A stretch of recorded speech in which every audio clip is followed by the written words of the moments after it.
Welcome to Quality Branding Hub. The channel is for the quality control engineer, site engineer, and the civil engineer who are working in the construction field. In this channel, we are dealing with anything and everything which is required to get success in the construction, but not only the project success as well as the career success for ourselves who are working in the site.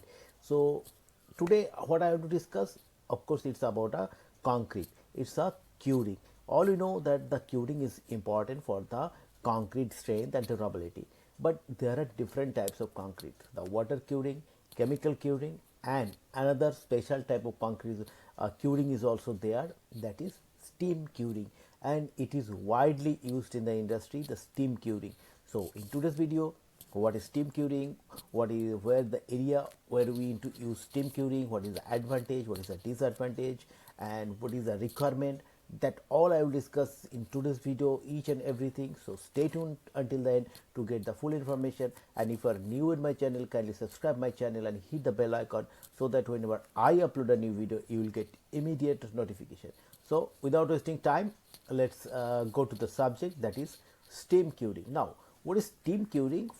Curing is all we know that when we add water into the mix, into the cement, it start reaction, and we call this a hydration of cement. And when it starts setting, what is happening, what moisture from the concrete itself has the tendency to evaporate into the atmosphere.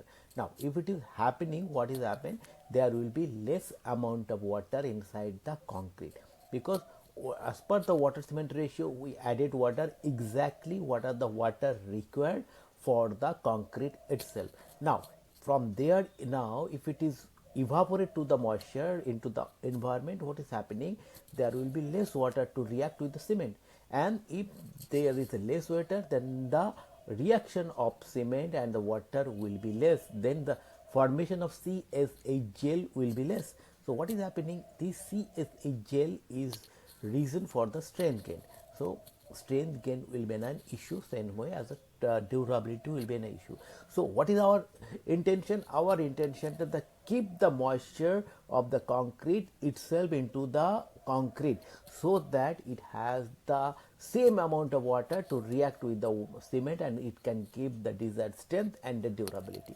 But is a normal tendency if we keep concrete open in, so what will happen, when during the day sunlight, inside the water from the concrete, it will evaporate to the environment, so there will be a less amount of water. Now we want to protect the water to evaporate into the environment. So how we can, so one method is the water curing. We ponded the water with water over the surface, so there will be no chances of the evaporation of water from the inside of the concrete.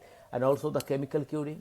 If you want to know both about this chemical curing and the steam curing, I have my detailed video, link is there or in the description, please check, you will get the full information.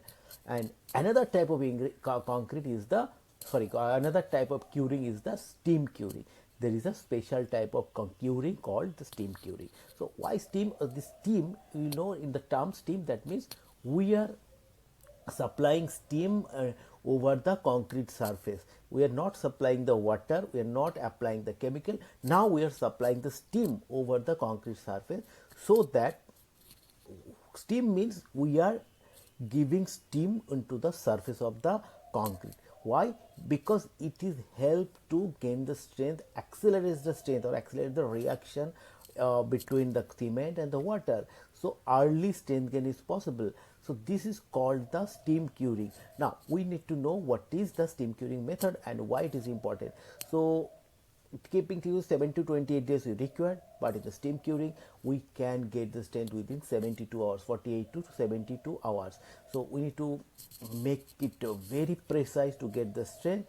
So first is why steam curing is important. It accelerates the rate of hydration.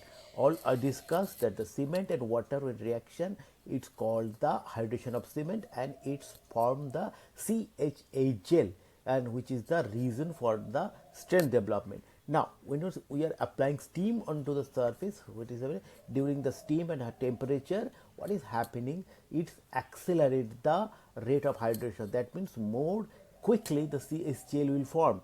So that means it will increase the strength early concrete achieves high early strength within the hours because of this acceleration process of the hydration. It reduces the production cycle time. Now, in the production industry, or the precast element is there, the mold is there, you need to do the concrete, and if you are making the conventional method, that's the water curing, this the production cycle will be more, because one cycle may require 7 days to 10 days, but if it is happening, then the production will be more less and the company will not get the benefit or not the making profit. So what is happening, this we are applying the steam curing. It reduces the production time, it increases the productivity of precast factories. Mainly it's used for the precast factories, because today I am going doing the concrete, maybe tomorrow I have to do the deshuttering, and the same mold we have to use for the next batch of the concreting. So that is why the steam curing is important in the precast factories. It allows faster demolding, that we already discussed, and it's ideal for mass production of element. In the precast industry, when we need to production in the mass scale, the steam curing is very much important. Now, where we can use the steam curing? Precast concrete factories, precast beams, columns and slabs, paper blocks and tiles, railway sleepers, span pipes, hollow blocks, precast boundary wall, concrete poles, and any other element require early demolding and early strength gain, where we can use the steam curing.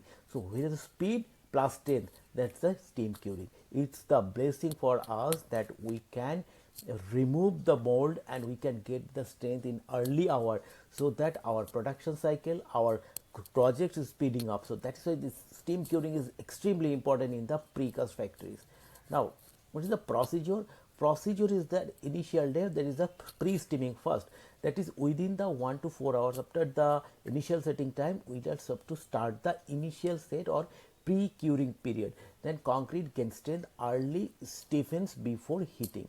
Then start of steam curing, being with low temperature steam and avoid sudden heat increase to prevent cracking. Now that is very much important. Whenever you are doing the steam concrete, you need to think that we will not increase the temperature suddenly, then there will be happening the cracks, demolding, everything can happen.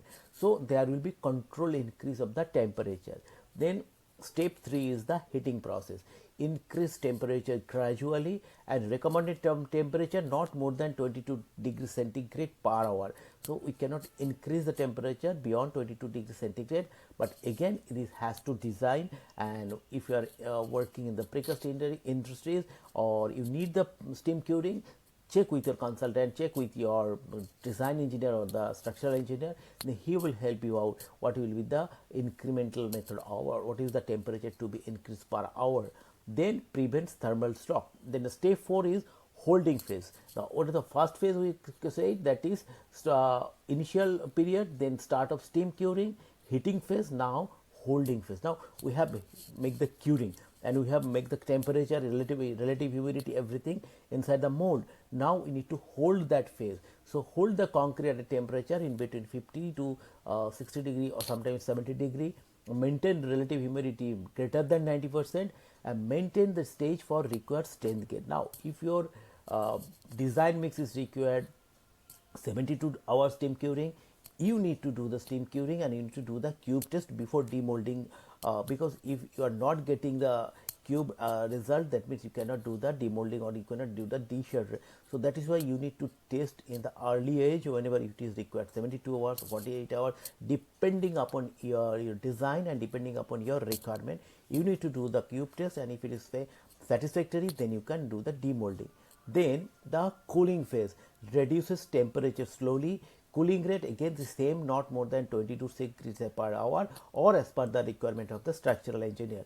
Prevents cracking and thermal stress. Then demolding, and as I discussed earlier, before demolding you need to do the cube strength, and typically it's required 48 hours, sometimes it's 24 hours after also in demolding, because whatever the mold we are using today, you need to again reuse it tomorrow.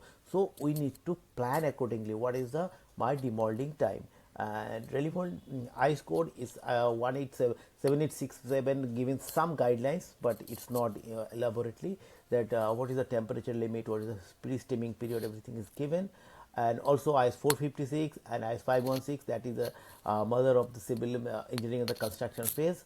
Now, the minimum and maximum tenure already discussed, that is 1 to 3 hours, 4 to holding time is 4 to 6 hours, but again it is as per the requirement of the structural engineer or as per the design of the structural engineer. So, what is the advantage that I already discussed? That rapid strain gain, faster production cycle, early demodeling of precast element, better control of curing condition, because it is a controlled way of curing. You are giving through the boiler his steam you are passing, and you can measure the steam relative humidity, you can measure the temperature. So it is a controlled way of curing, so you will get the better result and better control of curing condition, that is discussed, and reduces curing time 7 days to maximum 24 hours or maybe 36 hours depending upon the requirement. Then ideal for mass production, higher ultimate strength and better surface finish.